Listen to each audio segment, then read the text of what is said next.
Swimming pool house. Aminpur नाम के एक गांव में पुलन देवी नाम की एक औरत रहती थी। उसकी बहू का नाम था भद्रकाली। दोनों की बिल्कुल नहीं जमती थी। जब देखो बस बहस करते ही रहते थे। वो देखकर पिता और बेटा सर पकड़ लेते थे। पुलन एक दिन अपने पति को एक मारकर ऐसे पत्थर की तरह खड़े होकर देखते रहोगे या कुछ बात भी करोगे? दिवाली पर हमारे बेटे ने कहा कि इसके लिए और मेरे लिए एक एक साड़ी 5,000 लगाकर खरीद कर लेकर आया है। उसके हाथ में साड़ी देखो, मेरे हाथ में साड़ी देखो। उसके हाथ में जो साड़ी है वो 5,000 की है। ये जिसमें भी अक्ल होगी वो मानेगा क्या? इसकी कीमत 15,000 से ज्यादा ही होगी। और रही बात मेरी साड़ी की, वो कम से कम 1,000 की भी नहीं रहेगी, देखना। भद्रकाली अपने पति को एक मारकर ऐसे मूर्ति की तरह रहने से अच्छा अपनी माँ को बोल सकते हो ना कि उसके लिए जो साड़ी खरीदी उसकी कीमत भी 5,000 ही है। सच बात तो ये है कि मेरी साड़ी 1,000 रुपए की लगती है, ये 5,000 की है। ये बात तो कोई यकीन ही नहीं करेगा। अब जो भी हो, माँ पर ही तो ज्यादा प्यार बरसाओगे भाई। हे भगवान, ये क्या लड़ाई है? तुम दोनों के लड़ाई के बीच में हम पिसते जा रहे हैं। तुम दोनों की साड़ी की कीमत 5,000 ही है, मेरा यकीन करो, पिताजी की कसम। पुलन देवी फिर पति को एक मारकर, देखा अपने बेटे की होशियारी। उसकी पत्नी पर कसम नहीं खाई और तुम पर खाई, यानी तुम मर गए तो उसे चलेगा, ये मतलब है उसका। मैं मर गया तो उससे पहले तो मुझे चलेगा। छी, ये बेकार जिंदगी। तुम दोनों को एक दूसरे पर विश्वास नहीं है तो एक दूसरे की सारी बदल दो। बस ऐसे हम दोनों की जान मत लो। टाइम 8 बज गया है, भूख लग रही है, खाना दो। क्या 8 बज गए? यानी सास बहू का प्यार वाला सीरियल शुरू होने वाला है। चलो सासू माँ, चलकर देखते हैं। ये बेकार लोगों को पकड़कर न्याय पूछने में ही पूरा टाइम चले गया। हाँ चलो बहू, हमारा सीरियल होने के बाद ही तुम लोगों को खाना मिलेगा, कहकर चले गए। फिर दोनों बैठकर सीरियल देखने लगे। उसमें पूरी तरह मग्न होकर देखते हुए रोने लगे। वो देखकर पिता और बेटा सर पकड़ लिए।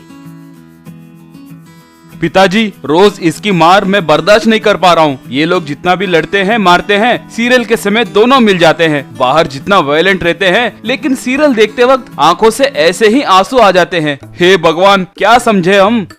हाँ रे, मुझे तो संन्यास लेने का मन कर रहा है रे। बेकार जिंदगी। परसों मैं एक सन्यासी आश्रम भी चले गया था ज्वाइन होने के लिए, लेकिन 2 साल तक खाली नहीं होने वाला है। यानी देश में इतने लोग हैं जो अपने पत्नी से बहस करने की कोशिश करते हैं। कल गांव में कोई स्वामी जी आने वाले हैं सुना है, वहाँ जाकर उनके पैर पकड़ लेते हैं। चलो, शायद वो कोई मदद करे।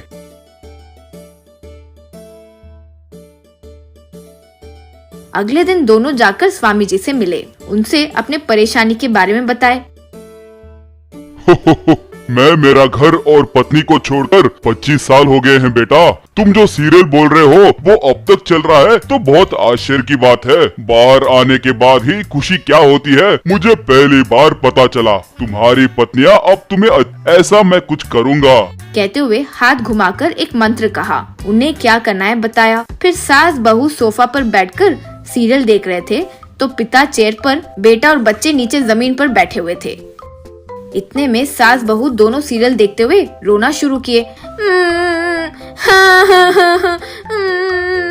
इससे टीवी में से अचानक पानी आना शुरू हुआ।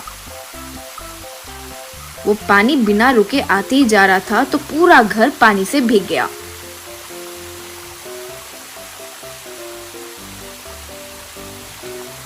सब जहाँ बैठे थे वहीं खड़े हो गए, लेकिन पानी बिना रुके आते ही जा रहा था। इसकी वजह से घर में पानी बहुत ज्यादा भरने लगा। हे भगवान, ये क्या है?